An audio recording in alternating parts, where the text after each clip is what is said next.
अस्सलाम वालेकुम दोस्तों। इस वक्त हम श्रीलंका की सूरत हाल पे, ताज़ा तरीन सूरत हाल पे गुफ्तगू के लिए आपसे मुखातिब हैं। सदारती महल पे जहाँ पे सदर राजापक्से मुकीम थे, उस पे हज़ारों अफराद ने हमला किया और हमने सुना कि राजापक्से फिर किसी बहरी जहाज़ या कश्ती में वहाँ से फ़रार हो गए। अब इस सूरत हाल को मज़ीद जानने के लिए, इसकी मज़ीद तफ़सीलात के लिए हमने राब्ता किया।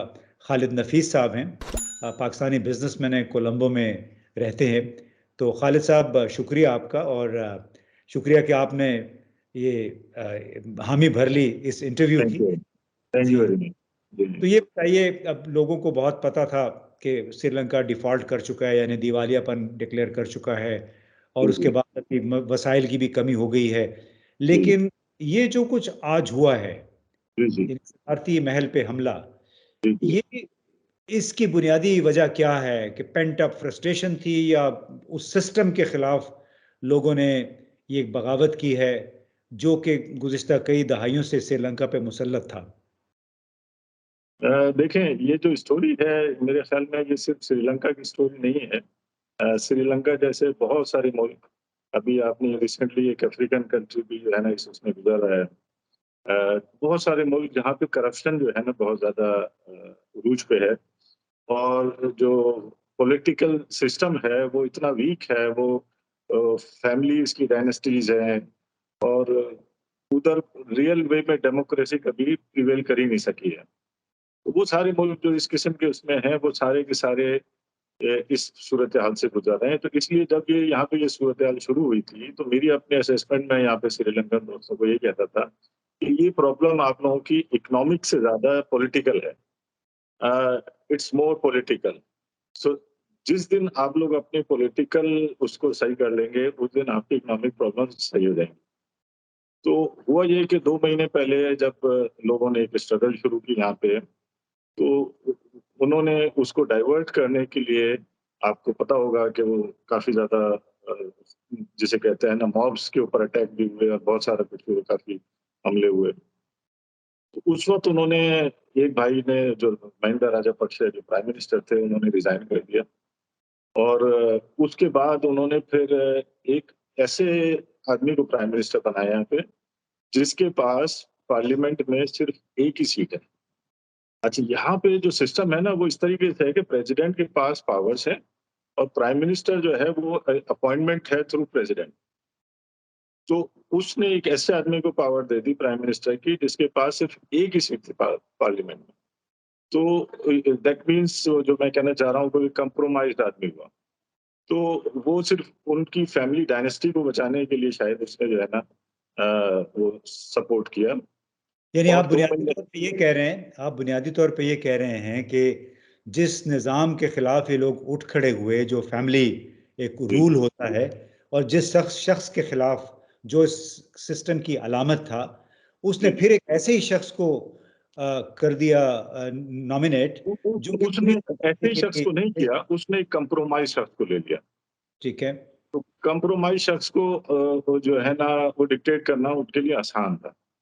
तो उन्होंने, क्योंकि उस वक़्त क्योंकि लोगों का एंगर को सिर्फ़ और सिर्फ़ उन्होंने थोड़ी देर के लिए खामोश करना था। वो समझ रहे थे, जैसे हमारे यहाँ भी ऐसे होता है कि समझते हैं चंद दिन की बात है, लोग फिर भूल जाएँगे सब कुछ। तो वो वही समझ रहे थे। उसके बाद फिर वो सूरत-ए-हाल बदली नहीं। सूरत-ए-हाल वैसे ही चलती रही। और जो हम लोगों के यहाँ है जनरली सब जगह वो इनएफिशिएंसीज़ है, पॉलिटिकल इनएफिशिएंसीज़ है। यानी कि जो भी ये पॉलिटिकल सिस्टम में लोग आते हैं वो इनएफिशिएंट होते हैं, वो परफ़ॉर्म नहीं कर पाते। तो उन्होंने ज़ाहिर-सी बात है परफ़ॉर्म नहीं कर पाया, और स्पेशली जब एक आदमी प्राइम मिनिस्टर ऐसा हो जिसके पास एक सीट ही सिर्फ़ एक हो, उसके पास पार्लियामेंट में मेजॉरिटी भी ना हो, तो ऑब्वियसली वो कैसे वो डिसीज़न्स ले सकता है, और पावर सारी प्रेसिडेंट के पास थी। तो इसलिए वो चीज़ बेहतर नहीं हो रही थी, सिचुएशन बेहतर नहीं हो रही थी। तो लोग इस पूरे सिस्टम से बेज़ार थे। वो एक पूरा कंप्लीटली चेंज चाहते हैं। वो बोलते हैं कि ये ऐसा कोई सिस्टम हो जिसमें अकाउंटेबिलिटी हो, जिसमें चाहे वो प्रेसिडेंट हो या जो भी आदमी हो वो अकाउंटेबल हो। और उसमें जो है ना करप्शन फ्री चाहते हैं ये लोग। तो इसलिए लोगों ने अपने तौर पे प्रोटेस्ट करने शुरू कर दिए। यहाँ का अच्छा ये आपको पता होगा। अच्छा जी, ये बताइए कि, सॉरी मैं आपको आपकी बात काट रहा हूँ, कि जी, श्रीलंका के अवाम तो बड़े मशहूर थे कि बड़े डोसाइल हैं, यानी बेज़रर हैं, पुरअमन लोग हैं, तालीम याफ्ता भी हैं। इस खित्ते में सबसे ज़्यादा शरह हाँ, ख़वानगी मैं यही तालीम की कहने जा रहा था कि यहाँ पे लिटरेसी रेट क्योंकि 90% से ऊपर है, तो लोग पढ़े लिखे हैं, उनको अपने राइट्स का पता है। अच्छा, वो इस चीज़ को भी समझते थे कि ये जो है ना 5 साल के लिए इनके पास एक गवर्नमेंट है, लेकिन वो ये कहते हैं कि ये गवर्नमेंट भी हमने ही दी थी। तो वो 5 साल का मैंडेट भी हमने ही दिया था। तो अब ये हमारे पास ये राइट है कि हम आपको उस 5 साल से पहले भी हटा सकते हैं। तो उन्होंने उस चीज़ के ऊपर वॉइस रेज़ करना शुरू कर दी थी पिछले कुछ दिनों से। और आज कल ये हुआ कि कल एक यूनिवर्सिटी स्टूडेंट फेडरेशन ने जो है ना कॉल दी थी, वो लोग यहाँ पे आए थे, उस पे उन्होंने टियर गैस किया, जो भी फ़ोर्स का इस्तेमाल किया। तो उसके बाद फिर लोग जो है ना आज वॉलंटरीली, इसमें कोई पॉलिटिकल लीडर शामिल नहीं है, इसमें कोई अपोज़िशन लीडर शामिल नहीं है। इनफैक्ट एक अपोज़िशन मेंबर गया भी था तो उसको वहाँ से उन्होंने भगा दिया। अच्छा। बोला नहीं आपको कोई ज़रूरत नहीं है इसमें आने की। अच्छा, यानी इसकी आप कोई अगर वीडियो देख पैसे तक़सीम नहीं हुए, कोई गाड़ियों पे, बसों पे आने के लिए पैसे किसी को नहीं दिए गए, जैसे कि नहीं, नहीं, हमारे नहीं।